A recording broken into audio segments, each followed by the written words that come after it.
बातमीतील घटनेच्या वास्तविकतेची तुलना थेट पाहत रहा सांगली अपडेट। गोपीचंद पडळकर, जोरदार स्वागत स्वागत। आज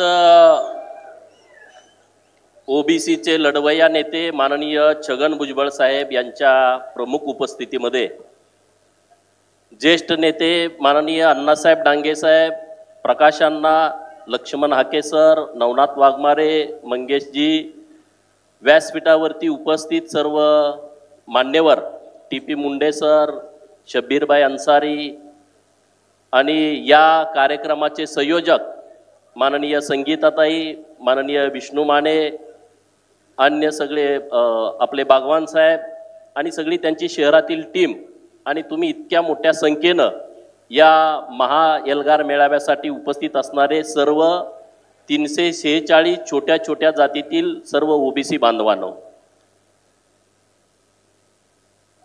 प्रस्थापितांच्या बालेकिल्ल्यामध्ये आजचा हा ओबीसीचा महा एल्गार मेळावा होतोय आणि ओबीसीच्या आरक्षणाचं संरक्षण करणं, ओबीसीच्या हक्काचं संरक्षण करणं आणि ओबीसींना त्यांच्या कर्तव्याची जाणीव करून देणं हा या आजच्या मेळाव्याचा मूळ हेतू आहे। आमचा कुणाला विरोध आहे म्हणून आम्ही एकत्रित आलोय अशातला भाग नाही आहे। मराठा समाजाच्या आरक्षणाला कालही ओबीसी नेत्यांचा पाठिंबा होता, आजही ओबीसी नेत्यांचा पाठिंबा आहे आणि उद्याही ओबीसी नेत्यांचा पाठिंबा असेल। जे 10% वेगळं आरक्षण दिलेलं आहे त्याच्या समर्थनात आम्ही सगळे आहोत, त्या विरोधात आम्ही कुणी नाही आहे। आमचा विरोध आहे तो सगळे सोयरेला। आरक्षणाची एक पद्धत ठरलेली आहे, आरक्षण कशा पद्धतीनं द्यायचं आहे हे संविधानानं त्याचे काहीतरी नियम घालून दिलेले आहेत।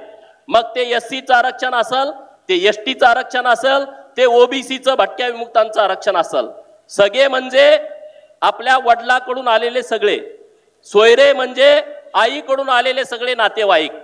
आपलं जे आरक्षण आहे ते मातृसत्ताक पद्धतीनं नाही, हे पितृसत्ताक पद्धतीनं आपल्याला आरक्षण मिळतं। म्हणून सगळे सोयरे या गोष्टीला आमचा विरोध आहे आणि ते कायद्यात टिकणारं नाही आहे हे सगळ्या आंदोलनकर्त्याला समोरच्याही माहित आहे। मराठा समाजाच्या डोळ्यामध्ये धुळफेक ते आंदोलनकर्ते सुद्धा करतायत। ते सरकारला म्हणतायत तुम्ही या मराठा समाजाला सांगू नका, मी मराठा समाजाला सांगत नाही, सगळे सोयरेची अंमलबजावणी होणार नाही, हे सगळं माहित आहे। तरी सुद्धा मराठा समाजाची फसवणूक मोठ्या प्रमाणामध्ये सुरू आहे। आता सगळे सोयरे त्यांचं म्हणणं काय आहे की जे आईकडून आलेत त्या सगळ्यांना तुम्ही सर्टिफिकेट द्या। आता आपल्या इथं रामोसी समाजाचे माझे अनेक सहकारी इथं उपस्थित आहेत। याच महाराष्ट्रामध्ये रामोसी, बेरड आणि बेडर ह्या 3 जाती राहतात, एकच आहेत, त्या नावं वेगळी आहेत आणि त्यामधला बेडर आणि त्यामधला रामोसी हा एनटी मध्ये आहे आणि बेरड हा एससी मध्ये आहे, एकमेकाच्या रक्ताचे नाते आहेत। मग आता बेरड समाजाची मुलगी जर बेडर समाजात दिली असेल तर तुम्ही आमच्या रामोसी बांधवांना एससीचा दाखला देणार आहे का? हा आमचा सवाल सरकारला आहे। या पश्चिम महाराष्ट्रामध्ये जो कैकाडी समाज आहे, मराठवाड्यामधला जो कैकाडी समाज आहे हा एनटी मध्ये आहे आणि विदर्भातला कैकाडी समाज हा एससी मध्ये आहे, पण एकमेकाचे हे रक्ताचे नातेवाईक आहेत। मग इथल्या पश्चिम महाराष्ट्रातल्या आणि मराठवाड्यातल्या कैकाडी समाजाला तुम्ही एससीचा दाखला देणार आहे का? हा नुसता ओबीसीचा प्रश्न निर्माण होत नाही, हा एससी ला सुद्धा बाधा करणारा सगळे सोयरे हा विषय आहे, हा एसटी ला सुद्धा बाधा करणारा सगळे सोयरे विषय आहे। मी सरकारकडे हाही विषय मांडला की महाराष्ट्रातला धनगर समाज हा एनटी मध्ये आहे आणि आमचाच नेता आमचे मित्र उत्तमराव जानकर यांच्याकडे खाटीक धनगराचा दाखला आहे आणि हा उत्तमराव जानकरांचे महाराष्ट्रातले सगळे धनगर पाहुणे आहेत। मग तुम्ही त्यांना एससीचा दाखला देणार का? देणार का? दिला पाहिजे ना तुम्ही, असं जर सगळे सोयरे म्हणताय म्हणजे तुम्ही एससी वरती पण अन्याय करणार आहे। आणि म्हणून ही सगळे सोयरेच्या माध्यमातून महाराष्ट्रातल्या मराठा समाजाची जी फसवणूक सुरू आहे आणि ओबीसी मध्ये घुसखोरी करण्याचा जो प्रयत्न सुरू आहे तो हाणून पाडण्यासाठी या महाराष्ट्रातला सगळा ओबीसी एकत्रित येतोय, एकजूट होतोय। माननीय छगन भुजबळ साहेबांना पण सगळ्यांनी धन्यवाद दिला पाहिजे। मित्रांनो, ज्या परिस्थितीमध्ये ज्या ताकदीनं ते बाहेर पडले, त्या परिस्थितीमध्ये छगन भुजबळांनी जे धाडस दाखवला, जे डेअरिंग दाखवला, आताच्या पिढीला त्यांच्याविषयी इतकं माहित नव्हता, त्यांच्या धाडसामुळं महाराष्ट्रातला बहुजन ओबीसी समाज एकत्रित आलाय. आपण त्यांच्या पाठीमागे ताकदीनं उभा राहायला पाहिजे, ठामपणे उभा राहायला पाहिजे. आज लक्ष्मण हाके सरांनी, नवनाथ मागमारेंनी आणि मंगेश ससानेनी पुण्यामध्ये आणि इकडं वडीगोद्रीला आंदोलन केला. तिथल्या सगळ्या लोकांनी ताकद उभा केली. आज हे गरजेचं आहे. आपण कुणाच्या विरोधात, आज गोपीचंद जातीवादी आहे, छगन भुजबळ जातीवादी आहे, व्यासपीठावरती बसलेले सगळे जातीवादी आहे. अरे ज्यांना वाटतंय गोपीचंद पडळकर जातीवादी आहे, या मंडपामध्ये समोर उपस्थित असणारा ओबीसी ज्यांना वाटतोय जातीवादी आहे, महाराष्ट्रामध्ये ज्यांची संख्या 54% आहे, तो ओबीसी तुम्हाला जातीवादी वाटतोय. त्या जातीवादी म्हणणाऱ्यांना माझा एक प्रश्न आहे. कालच्या लोकसभेला छगन भुजबळांनी कुणाला मतदान केलं? एका बाजूने गोडसे उभा होते, एका बाजूने वजे उभा होते, दोन्ही मराठा कॅन्डिडेट होते. या सांगलीमध्ये गोपीचंद पडळकर तुम्ही समोर उपस्थित असलेल्या लोकांनी लोकसभेला कुणाला मतदान केलं? एका बाजूला संजय पाटील होते, दुसऱ्या बाजूला विशाल पाटील होते. कोल्हापूरमध्ये एका बाजूला शाहू महाराज होते, दुसऱ्या बाजूला मंडलिक होते. हात कणंगलेला धैर्यशील माने होते, दुसऱ्या बाजूला सतीश पाटील होते. कितीतरी मतदारसंघ आपण सांगू शकतो. तुम्ही आम्हाला जातीवादी म्हणता. उद्या आमच्यातला एखादा निवडणूक लढवाय गेला का म्हणा हे जातीवादी आहेत. अरे जातीवादाशी आमचा काही संबंध नाही, पण आमच्या लोकांच्या हक्काचं संरक्षण करणं ही आमची जबाबदारी आहे, ते आमचं कर्तव्य आहे. आणि त्यासाठी कोणती आणि कसली किंमत मोजावी लागली तर त्या बाबतीमध्ये आम्ही मागे पडणार नाही. आणि म्हणून तुम्ही सगळ्या पक्षाच्या नेतृत्वाला विचारलं पाहिजे. महाराष्ट्रातल्या ओबीसीनी सरकारनं भूमिका सांगितली आहे. सरकारचं म्हणणं आहे ओबीसीच्या आरक्षणाला धक्का न लावता आम्ही आरक्षण देणार आहे. छगन भुजबळ साहेबांच्या मीटिंग मध्ये तो विषय झाला, सगळ्या बैठकीमध्ये तो विषय झाला की ओबीसीच्या आरक्षणाला आम्ही धक्का लावणार नाही. मग त्या सगळ्या पक्षांना, तुम्ही आता सगळ्या पक्षातले कार्यकर्ते आहात, तुम्ही काय एका पक्षातले कार्यकर्ते नाही, एका नेत्याला मानणारे कार्यकर्ते नाही. जे जे ओबीसीचे कार्यकर्ते ज्या ज्या पक्षामध्ये आहेत त्या त्या पक्षाच्या प्रमुखाला जाऊन भेटा, तिथल्या आमदारांना, तिथल्या खासदारांना, आणि त्यांना लिखित स्वरूपामध्ये मागा की या महाराष्ट्रातल्या ओबीसीच्या आरक्षणाच्या बाबतीमध्ये तुमची भूमिका काय आहे ते पत्रावरती लिहून तुम्ही द्या. आम्हाला कुणी मागितली तर आम्ही आमची भूमिका स्पष्ट लिहून देऊ की मराठा समाजाच्या आरक्षणाला आमचा विरोध नाही, 10% जे वेगळं आरक्षण दिलाय त्याला आमचा पाठिंबा आहे, सगळे सोयरेला आमचा विरोध आहे. असं सगळ्या आमदारांच्याकडून, सगळ्या पक्षाच्या प्रमुखाकडून लिहून घ्या. शरद पवारांपासून उद्धव ठाकरेंपर्यंत, नाना पटोले, सगळ्यांच्याकडून लिहून घ्या. भुजबळ साहेबांनी जेव्हा हे आंदोलन उपोषण सुरू होतं तेव्हा एक मुद्दा चांगला मांडला. नंतरच्या मीटिंग मध्ये प्रकाश आंबेडकर साहेबांनी चांगला मुद्दा मांडला की सर्व पक्षाच्या नेत्यांची बैठक बोलवा. का रे, तुम्हाला आता मतं पाहिजेत, तुम्हाला नुसता गोंधळ घालायचा आहे. आम्हाला सांगताय की आम्ही ओबीसीच्या बाजूला आहे, तिकडे सांगताय की आम्ही मराठा समाजाच्या बाजूला आहे. तुमची एकदा क्लिअर कट भूमिका आहे ती महाराष्ट्रातल्या मराठा समाजालाही कळू द्या आणि महाराष्ट्रातल्या 346 जाती असणाऱ्या ओबीसींना पण कळू द्या. बरोबर आहे का, चूक आहे? कळली पाहिजे का नाही कळली पाहिजे? तुम्ही सगळे हात वर करून सांगा तुमची भूमिका कळली पाहिजे की नाही कळली पाहिजे. हे सगळ्या पक्षाच्या प्रमुखांनी लिहून दिलं पाहिजे. अरे राजकारणामध्ये जय पराजय होत राहतात. एखादी निवडणूक जिंकेल आम्ही नाही तर हरेल, त्याच्याशी आम्हाला फिकीर नाही आहे. पण आमच्या सर्वसामान्य लोकांचं हित ज्यामध्ये आहे आणि त्या हिताच्या आडवं जरी कुणी येत असेल तर त्याच्या विरोधामध्ये ठाम भूमिका घेणाऱ्यापैकी आम्ही व्यासपीठावरचे सगळे कार्यकर्ते आहोत. त्यामुळे तुमच्या डोक्यामध्ये ते विषय ठेवू नका. आता माझं म्हणणं असं आहे की प्रत्येक पक्षानं 27% विधानसभेला ओबीसींना तिकीट दिली पाहिजे. 27%, बरोबर का? 288 च 27% काढा, काय 75-77 जागा होतील. तेवढी तिकीट द्या ना. तुम्ही आम्हाला तिकीट पण देणार नाही, तुम्ही आम्हाला उमेदवाऱ्या पण देणार नाही, नुसतं ओबीसीचं मत सगळ्याला पाहिजे, असं कसं चालेल? असला धंदा आता चालणार नाही आहे. आमची जो बाजू ठामपणे घेईल आणि आमचं संविधानिक आहे, डॉक्टर बाबासाहेब आंबेडकरांच्या संविधानानं दिलेला अधिकार आहे. आमची मागणी अवास्तव नाही आहे. अरे महाराष्ट्र सगळा अशांत केलाय आणि आता हे सगळे शांतता रॅली काढतायत. महाराष्ट्र सगळा अशांत आहे. महाराष्ट्राच्या पोटामध्ये जातीवादाचा कालवा उठलाय. महाराष्ट्रामध्ये जातीय तेढ निर्माण झाली आहे. मराठा समाजाचा पोरगा आला तर ओबीसी बरोबर बोलत नाही, ओबीसीचा पोरगा आला तर मराठा समाजाबरोबर बोलत नाही. 4 लोक मराठा समाजाची बोलत असली, ओबीसीचा 5वा तिथं आला, ते विषय बंद करतायत. ओबीसीचे 5 लोक बोलत असतील, तिथं मराठा समाजाचा माणूस आला तर ओबीसी बोलायचं बंद करतायत. ही आता गावगाड्यातली पारावरची परिस्थिती आहे. हे पान टपरीवरती, हॉटेलवरती, किराणा मालाच्या दुकानावरती ही परिस्थिती आहे. आणि ही परिस्थिती आपल्यासाठी, महाराष्ट्रासाठी निश्चितपणे चांगली नाही. म्हणून आपण सगळेजण ताकदीनं एकत्रित होऊया. संघटित झाल्याशिवाय तुमच्याकडे दुसरा, तिसरा, चौथा कुठलाच पर्याय नाही आहे.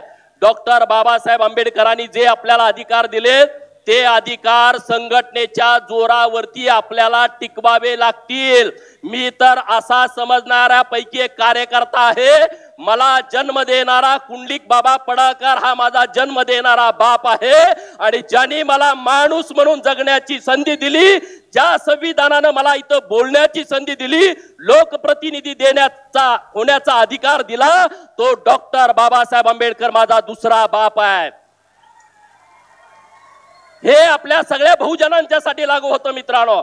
आणि त्यामुळं डॉक्टर बाबासाहेबांनी दिलेलं जे संविधान आहे, ते संविधानाच्या नुसार आपण चाललं पाहिजे. हे म्हणत होते संविधानावरती घालाय, अमुक आहे, तमुक आहे. भुजबळ साहेब व्यासपीठावरच्या मंडळींनी काय भूमिका मांडली की परवा ते इथले खासदार विशाल पाटलांच्याकडे ओबीसीचे सगळे कार्यकर्ते की आम्ही ओबीसीचा मेळावा घेतोय, वडेट्टीवार साहेबांच्याकडे गेले होते. ते म्हणले इथून ओबीसीतून इथल्या काँग्रेसच्या नेत्यांनी आम्हाला सांगितलं पाहिजे. मग आता काँग्रेसचा नेता कोण, विशाल पाटील, त्यांच्याकडे हे गेले. ते म्हणले तुम्ही इथं कशाला मेळावा घेताय, कशासाठी तुम्हाला मेळावा पाहिजे, कशासाठी तुमचं काय प्रकार आहे. म्हणजे ह्याला 2-4 महिन्यातच इतक्या मिशा लांबच्या लांब आल्या. त्यांच्या कार्यकर्त्यांनी सांगितलेलं आहे, मी माझ्या मनाचं सांगत नाही. अरे बाबांनो, तुम्ही सांगली जिल्ह्यातल्या या सगळ्या गावांची यादी काढा, मताची यादी काढा. ओबीसी कधी जातीवाद करत नाही. तुम्ही सगळी लिस्ट बघा. ज्या गावामध्ये मराठा समाजाचं एकही मत नाही, तिथल्या लोकांनी सुद्धा तुम्हाला मतं दिली. आपण जेव्हा आमदार आणि खासदार म्हणून निवडून जातो, लोकप्रतिनिधी होतो, तेव्हा आपण सगळ्यांचं होतो, तेव्हा आपण एका विशिष्ट समूहाचं राहत नाही. आणि म्हणून या गोष्टीचा सिरियसपणे विचार केला पाहिजे. आता इथं मैनुद्दीन बागवान आहेत व्यासपीठावरती, त्यांना मी बोललेलं कसं वाटेल मला माहित नाही. ते एकदम जयंत पाटलांचे राईट हँड आहेत, राईट हँड. आणि तुम्ही इथं बघितलं, आमच्या पक्षाची सत्ता गेली म्हणजे भाजपमध्ये, आणि महापौर यांना करणार म्हणून सांगितलं होतं. आणि 15 मिनिटं अगोदर फॉर्म भरण्यापूर्वी मैनुद्दीन बागवांना सांगितलं की तुम्ही अर्ज भरायचा नाही, कारण मैनुद्दीन बागवान मुसलमान ओबीसी समाजातला छोटा कार्यकर्ता आहे. त्यांनी ज्यांच्यावरती विश्वास ठेवला त्यांचं तिकीट कट झालं आणि त्यांनी जवळच्या नात्यातल्या लोकांना उमेदवारी दिली. हे राजकारण सुरू आहे राज्यामध्ये. कुठंपर्यंत तुम्ही बघत बसणार आहे? बघत बसायची गरज नाही. अरे आपला हाय काय, ओबीसीचं जेवढं नुकसान व्हायचं ते झालंय. आता तुम्ही त्याची वाट बघू नका. कुणाच्याही पाठीमागे उगाच फिरत बसू नका. कुणाच्याही घोषणा देत बसू नका. राजकीय आरक्षण ओबीसीचं संपलंय. मी जबाबदारीनं बोलतोय, राजकीय आरक्षण संपलंय. सांगली जिल्ह्यामध्ये 62 जिल्हा परिषदच्या जागा आहेत. 27% काढा. किती जागा राहिल्या तुम्हाला बघा. नगरपालिका, महानगरपालिकेमध्ये किती कुणबीचे दाखले आले बघा. आणि नगरपालिकेमध्ये ओबीसीच्या जागा रिझर्व किती आहेत बघा. ग्रामपंचायत मध्ये आपल्या सांगली जिल्ह्यामध्ये जर हिशोब केला, 750 गावापैकी 500 गावामध्ये तर ओबीसीचा आहे. राहिलेल्या 250 गावामध्ये तुमचं ग्रामपंचायतचं आरक्षण गेलाय. त्यामुळं आता तुमचं नुकसान कुठलं व्हायचं बाकी राहिलेलं नाही. शिक्षणातलं आणि नोकरीतलं आरक्षण टिकवण्यासाठी आणि राजकीय चळवळ उभा करण्यासाठी छगन भुजबळ साहेबांच्या पाठीमागे आपण सगळ्यांनी ताकदीनं उभा राहायला पाहिजे. पदोन्नतीतलं आरक्षण गेला. आपली पोरं तलाठी म्हणून नोकरी झाली, सर्कल होणार, सर्कलचा नायब तहसीलदार होणार, नायब तहसीलदारचा तहसीलदार होणार. हे आरक्षण रद्द करून टाकलं 2021 ला. मोठा अन्याय केला. पीएसआय पोरं होते, पीएसआयचा परत एपीआय होतोय, एपीआयचा परत पीआय होतोय, पीआयचा डीवायसपी होतोय. आरक्षण गेला. नोकर भरती सुरू आहे महाराष्ट्रामध्ये.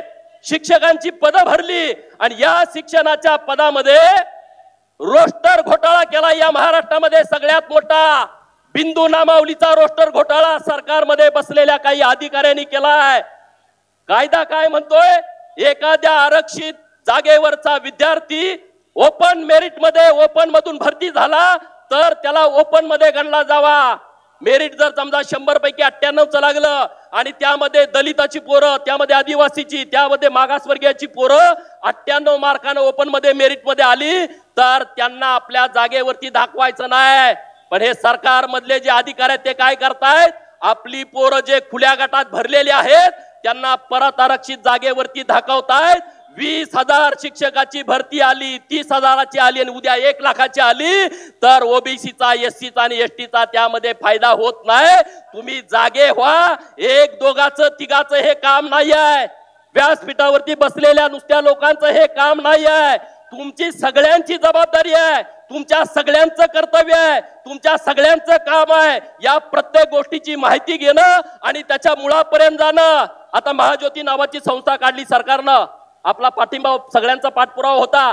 बार्टी, सारथी, TRTI आपल्याला 300 कोटी रुपयापेक्षा कमी पैसे देत होते. आम्ही आवाज उठवला, तिथं छगन भुजबळ साहेबांनी आवाज उठवला, आम्ही आवाज उठवला. काय उठवला की आमची संख्या मोठी आहे, आमचे विद्यार्थ्यांची संख्या मोठी आहे, तुम्ही आम्हाला यामध्ये बजेट वाढवून द्या. आणि मी तुम्हाला आनंदाने सांगतो या वर्षी 453 कोटीचं बजेट हे महाज्योतीसाठी मंजूर सरकारनं केलेलं आहे. सारथीसाठी 300, बार्टीसाठी 300, TRTI साठी 300 कोटीचं बजेट आहे. याचा फायदा घ्या. विद्यार्थ्यांच्यासाठी योजना आणली आहे भुजबळ साहेबांनी, अतुल सावे साहेबांनी. काय आहे योजना? सांगलीमध्ये आमचा विद्यार्थी आहे, वसतिगृहासाठी ऍडमिशन मागतोय पण ऍडमिशन मिळत नाही, तर त्या विद्यार्थ्याला राज्य सरकार खोलीचं भाडं देत आहे.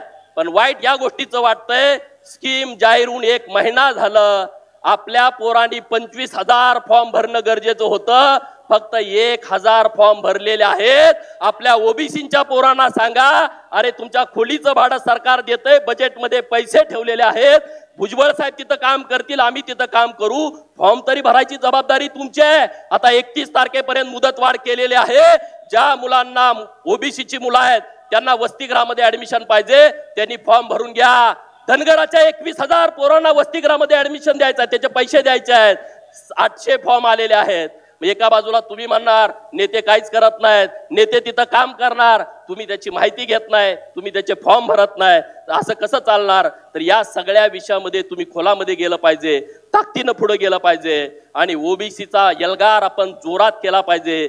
सुतार, लोहार, कुंभार, नाभिक छोटे छोटे समाज आहेत त्या लोकांशी बसलं पाहिजे, त्यांना ताकद दिली पाहिजे. या महाराष्ट्रातला धनगर, या महाराष्ट्रातला माळी, या महाराष्ट्रातला तेली आणि या महाराष्ट्रातला वंजारी हा संख्येनं मोठा आहे, यांनी मोठ्या भावाची भूमिका घेतली पाहिजे. वडार समाज आणि रामोशी समाज हा शक्तिमान आहे, बलदंड आहे, त्यांची साथ घेतली पाहिजे आणि या गावगाड्यातल्या सगळ्या ओबीसीना एकत्रित करून त्यांना न्याय दिला पाहिजे. पालात राहणाऱ्या लोकांची यादी काढली पाहिजे. आज आम्ही लढाई आरक्षणाची करतोय. 70% लोकांना आरक्षण काय आहे हे माहित नाही, आरक्षण कशाच बरोबर खातात हे त्याला कल्पना नाही, संध्याकाळी चूल पेटेल की नाही पेटेल हे त्याला माहित नाही. हे कला सादर करणारे आपल्या भटक्या जाती अनेक आहेत, त्यामध्ये वासुदेव आहे, बहुरूपी आहे, पिंगळा जोशी आहे, कुडमुड्या जोशी आहे, मर्याचा गाडेवाला आहे, कडक लक्ष्मीवाला आहे, शाहीर आहे, हिळबी आहे. ह्या लोकांचे वेगळे प्रश्न आहेत आणि म्हणून तुम्हाला सांगतो आपण सगळेजण एकत्रित या, ताकदीनं एकत्रित या. भुजबळ साहेबांना धन्यवाद मी देतो. भुजबळ साहेब, तुमच्याविषयी मला पूर्वी कधी काही माहित नव्हतं, मी तुम्हाला कधी भेटलोच नव्हतो, राष्ट्रवादीच्या नेत्याला मी कधी आयुष्यात भेटलो नाही, तुम्हालाही माहित आहे, तुम्ही मंत्री होता.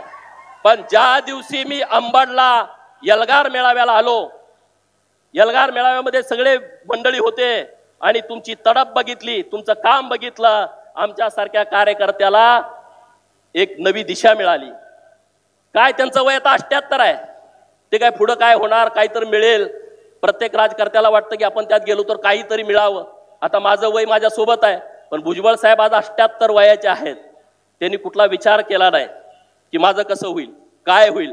राजीनामा त्यांनी पहिल्यांदा तिथं दिला आणि ते एल्गार मेळाव्याला अंबडला गेले.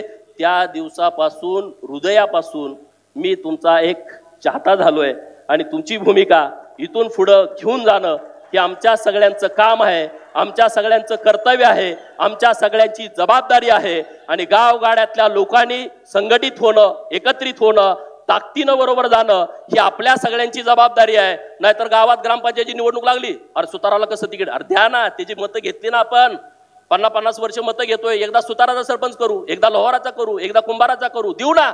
आपणच ज्या मोठ्या भावाच्या भूमिकेत आहेत त्यांनी चांगली भूमिका घ्यावी एवढंच या निमित्तानं बोलतो आणि थांबतो. जय हिंद, जय महाराष्ट्र, जय ओबीसी. धन्यवाद गोपीचंदजी पडळकर, जोरदार स्वागत. आणि नंतर 2च मिनिटांमध्ये